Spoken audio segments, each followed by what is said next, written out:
વિદ્યાર્થી મિત્રો નમસ્કાર। આજે આપણે ધોરણ 11 સંસ્કૃત વિષયમાં ગદ્ય 14 ચતસ્ત્રો વિદ્યા કે જેના વિશે આપણે અભ્યાસ કરીશું।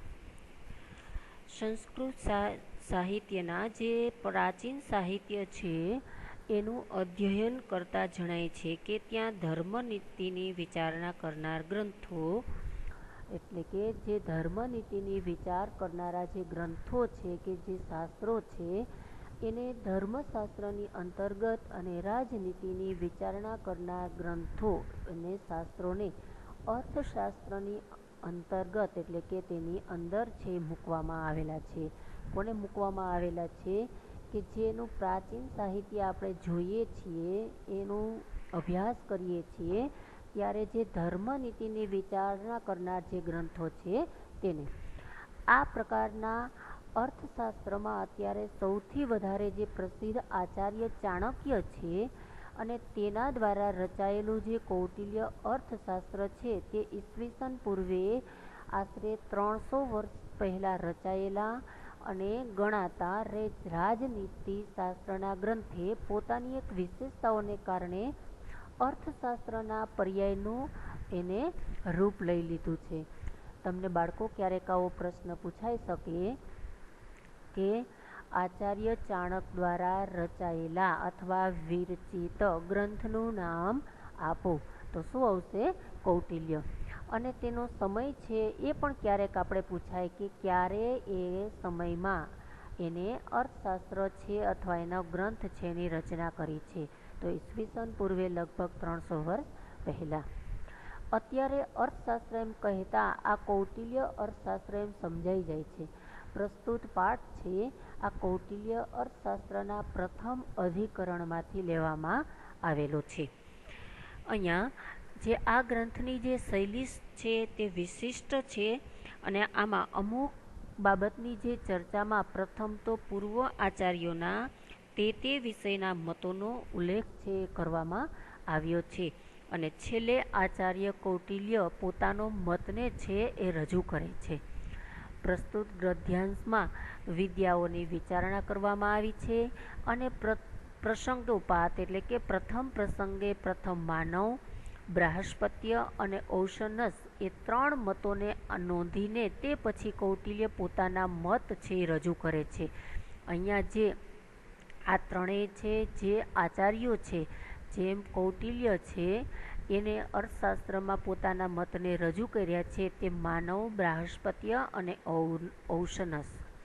આ રીતે આ ગ્રંથમાં કૌટિલ્યની પૂર્વેના રાજનીતિશાસ્ત્રના નિષ્ણાતોના મત પણ સુરક્ષિત રહી શક્યા છે કારણ કે કૌટિલ્ય છે પોતે જે રીતે પોતાના મત રજૂ કરે છે એમ અહીંયા પણ પોતાના મત છે એને રજૂ કર્યા છે અને બધા જ મતો છે એ સુરક્ષિત છે।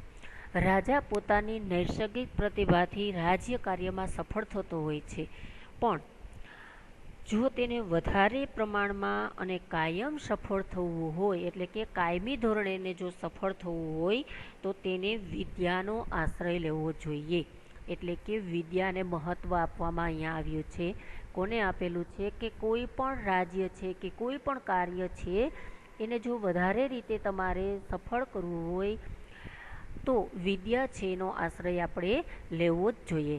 આ વિદ્યાઓ કઈ કઈ છે અને તેમનો ક્યારે, કેવી રીતે અને શા માટે ઉપયોગ કરવો છે તેની સૂક્ષ્મ અહીંયા વિચારણા છે કરવામાં આવી છે અને એ વિચારણા છે સૂત્રાત્મક રીતે કરવામાં આવી છે। વિદ્યાર્થી મિત્રો કે જો વિદ્યા છે એને એટલું બધું મહત્ત્વ આપેલું છે કે જેના દ્વારા પોતાના ઉચિત નિર્ણયો છે એને રજૂ કરી શકાય અને કાયમને માટે વિદ્યા દ્વારા રજૂ કરેલા નિર્ણયો છે એ ટકી શકે છે। હવે આપણે એનું અનુવાદ જોઈએ કે ત્રયી વાર્તા દંડનીતિ ચ ઇતિ માનવાહા કે ત્રયી વાર્તા, ત્રયી એટલે 3, શું છે? ત્રયી એટલે કે 3। અહીંયા જે ત્રયી શબ્દ છે એ 3 વેદોનું સમૂહ છે। સૌથી પહેલાં આપણે ત્રયી શબ્દને સમજી લઈએ કે ત્રયી એટલે કે 3 વેદોનો સમૂહ, કે જે આપણે 4 વેદો ભણી ગયા છીએ, ઋગ્વેદ, સામવેદ, યજુર્વેદ અને અથર્વવેદ.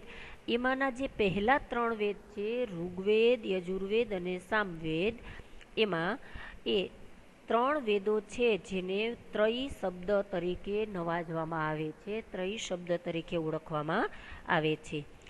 પરંતુ અથર્વવેદમાં અભિચાર, તંત્રવિદ્યા વગેરેને લગતા મંત્રો છે એ અથર્વવેદમાં જોવા મળે છે અને તેનો પણ વેદ રૂપે સ્વીકાર કરવામાં આવ્યો છે.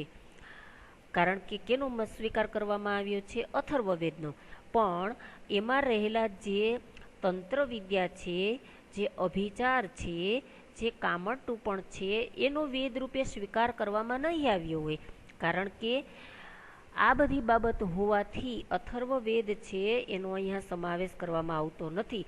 એટલા માટે જ ઋગ્વેદ, યજુર્વેદ અને સામવેદ એ 3 માટે જ આ ત્રયી શબ્દ છે એને ઉપયોગ કરવામાં આવે છે. એટલા માટે જ એને વેદ ત્રયી એવો શબ્દ છે એ પણ પ્રચલિત થયો છે. જ્યારે આપણે વેદ ભણતા હતા ત્યારે આપણે એવું શીખ્યા હતા કે વેદના જુદા જુદા નામાંતરો કયા કયા છે.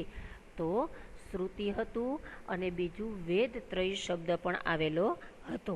એટલા માટે ઋગ્વેદ, યજુર્વેદ અને સામવેદ એ ત્રયી તરીકે ઓળખાય છે અને એ 3 જ હોવાથી શબ્દ છે એને ત્રયી આપવામાં આવેલો છે. બીજો શબ્દ છે વાર્તા. અહીંયા વાર્તા એટલે કોઈ આપણે એક નાનકડા બાળકને જે કોઈ પ્રસંગોની વાર્તા કહેતા હોઈએ છીએ, જે પ્રણાલીગત રૂઢિ દ્વારા ચાલી આવેલા જે પ્રસંગો છે એને કહેતા હોઈએ છીએ, એ વાર્તાનો અહીંયા ઉલ્લેખ કરેલો નથી. પરંતુ અહીંયા પાઠને આધીન તો વાર્તા એટલે કૃષિ, પશુપાલન અને વેપાર વાણિજ્ય, કે અહીંયા જે કૃષિ છે, પશુપાલન અને વેપાર એટલે કે વેપાર વાણિજ્ય એ વગેરેનું જે જ્ઞાન આપતી એક વિદ્યા છે જેને કહેવામાં આવે છે વાર્તા. કારણ કે આચાર્ય ચાણક્યે તેમના અર્થશાસ્ત્ર નામના ગ્રંથમાં છે એ વાર્તા શબ્દનો પ્રયોગ કરેલો છે. કેમાં કરેલો છે? અર્થશાસ્ત્રમાં આપણે પ્રસ્તાવના જોઈ એમાં આવેલું હતું કે અર્થશાસ્ત્રનો જે રચેલો ગ્રંથ છે એ કયો છે? કૌટિલ્ય. તો અહીંયા પણ અર્થશાસ્ત્રની અંદર એટલે અર્થશાસ્ત્ર છે એનું પણ જે ચાણક્યે રચેલું છે એમાં વાર્તા શબ્દનો છે પ્રયોગ કરવામાં આવેલો છે. ત્યાર પછી ખેતી અને પશુપાલન તથા વેપાર વાણિજ્ય એ વાર્તા છે. કારણ કે અનાજ, પશુ, કોઈ પણ ધાતુ એટલે માની લો કે સોનું, તાંબુ એ બધી ધાતુઓ છે, ઉદ્યોગ, વેપાર એ ધંધો કરી આપે છે, એટલા માટે પણ તે ઉપકારક છે એ બની રહે છે. ત્રીજો શબ્દ છે દંડ નીતિ ચ ઇતિ માનવાહા. અહીંયા શબ્દ આપણે સમજી લઈએ કે દંડ નીતિ, જે રીતે આપણે ત્રયી શબ્દ સમજ્યા એ જ રીતે આપણે દંડ, માની લો કે દંડ દ્વારા આપણે દંડ શબ્દ છે એને વાંચીએ ત્યારે તો સૌથી પહેલાં આપણા માનસની અંદર સજા એવો જ શબ્દ છે એનું ચિત્ર છે એ ખડું થશે. પરંતુ દંડ દ્વારા નિરઅપરાધ પ્રજાજનોનું રક્ષણ થાય છે. આપણા પહેલા પાઠની અંદર આપણે શીખ્યા હતા કે અહીંયા જે વેન રાજા છે એ વેન રાજા શું કરતા હતા કે તે બીજા લોકો છે એને પોતાની જે સજાઓ છે એ આપતા હતા. કારણ કે વેન રાજા છે એ પોતે અધર્મમાં અને સદા રચ્યા પચ્યા રહેનારાઓ જે હતા એને શું કરતા હતા? પોતે નકારતા હતા અને એને દુર્જનો છે એને સત્કારતા હતા અને સજ્જનોને અપમાનિત કરતા હતા. એટલે ઋષિઓ છે એને શું કરેલું હતું કે પ્રજાની રક્ષા કરનાર જે અધર્મીઓ છે તેને અધર્મી એવા વેન રાજા છે એને દંડિત કર્યા હતા. અહીંયા પણ જે દંડ દ્વારા નિરઅપરાધોનું રક્ષણ છે સેવના કરવામાં આવે છે દંડ દ્વારા.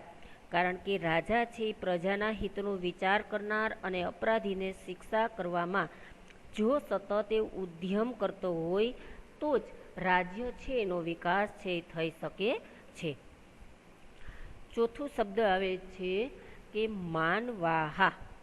અહીંયા ચોથો શબ્દ છે માનવાહા, એટલે કે ત્રૈવેદ, વાર્તા અને અપરાધીને જે દંડ આપવાની નીતિ હોય એમ શું કરે છે અહીંયા જે માનવાહા એટલે કે મનુના મતનો સ્વીકાર કરનાર છે. અહીંયા માનવાહા એટલે કે માનવો. માનવાહા એટલે શું થશે? જે મનુના મતનો સ્વીકાર કરનાર સૌ કોઈ મનુષ્ય છે એની વાત કરવામાં આવી છે. ફરી પાછા આપણે આખી લીટીનું અનુવાદ જોઈએ કે ત્રયી એટલે કે 3 વેદ, વાર્તા એટલે કે કૃષિ, પશુપાલન તથા વેપાર વાણિજ્ય, અને દંડ નીતિ એટલે કે અપરાધીને દંડ આપવાની નીતિ. એમ ઇતિ એટલે એમ, માનવાહા એમ મનુના મતનો સ્વીકાર કરનાર સૌ કોઈ માનવો છે કહે છે. વાર્તા દંડ નીતિ ચ ઇતિ બ્રાહસ્પત્યાહ. વાર્તા અને દંડ નીતિ હોય એમ જ જે બૃહસ્પતિ છે એનો મતનો સ્વીકાર કરનાર છે એ કહે છે. અહીંયા આપણે પ્રસ્તાવનાની અંદર આપણે જોયા હતા કે માનવ, બ્રાહસ્પત્ય અને ઔસનસ એ ત્રણેય છે એ વિદ્વાનો છે એ પોતપોતાના મતાંતરો આપે છે કે વિદ્યા એટલે શું. તો જે માનવાહા એટલે કે જે મનુ ભગવાન છે એના અવતારના એ સમયના લોકો છે એ શું માનતા હતા કે વિદ્યા એટલે ત્રયી, વાર્તા અને દંડ નીતિ એ 3 જ હોય છે. જ્યારે બ્રાહસ્પત્ય છે એના મતના લોકો છે એવું માને છે કે વાર્તા અને દંડ નીતિ એ 2 જ વિદ્યાઓ છે. હવે આપણે જોઈ લઈએ ઔસનસ, કે ઔસનસ છે એના સમયના લોકો છે એ કોને વાર્તા છે અથવા વિદ્યા છે એને માને છે. દંડ નીતિ એકહ વિદ્યા ઇતિ ઔસનસાહા, કે દંડ નીતિ એક જ વિદ્યા છે એમ જે દૈત્ય ગુરુ શંકરાચાર્ય છે એટલે કે ઔસનસ છે એનો મતનો સ્વીકાર કરનાર સૌ કોઈ લોકો કહે છે. એટલે આ 3 માનવાહા, બૃહસ્પત્યા અને ઔસનસ એ ત્રણેય જે વિદ્વાનો છે એ પોતપોતાના મત અનુસાર વિદ્યા કોણ છે અથવા કોને કહેવામાં આવે છે એ જુદી જુદી જોવા મળે છે. હવે આપણે કૌટિલ્ય છે એના મત પ્રમાણે વિદ્યા શું છે એ આપણે જોવા મળશે કે ચતસ્ર એવો વિદ્યા ઇતિ કૌટિલ્ય, કે વિદ્યાઓ છે એ 4 જ છે. અને તે કઈ છે? આન્વિક્ષિકી, ત્રયી, વાર્તા અને દંડ નીતિ. શું આપ્યું? અહીંયા જે આપણે ત્રયી શબ્દ વિશે સમજૂતી મેળવી હતી કે 3 વેદ, વાર્તા વિશે સમજૂતી મેળવી હતી કે વેપાર વાણિજ્ય, પશુ અને કૃષિપાલન, અને દંડ એટલે કે યોગ્ય અપરાધી છે એને યોગ્ય દંડ છે મળવો જોઈએ. હવે ચોથો શબ્દ એક બાકી રહ્યો, આન્વિક્ષિકી. આન્વિક્ષિકી એટલે યોગ્ય પરીક્ષણ દ્વારા જે વિદ્યા પ્રાપ્ત કરીએ છીએ કે તર્ક વિદ્યા હોઈએ છીએ એને શું કહેવાય છે?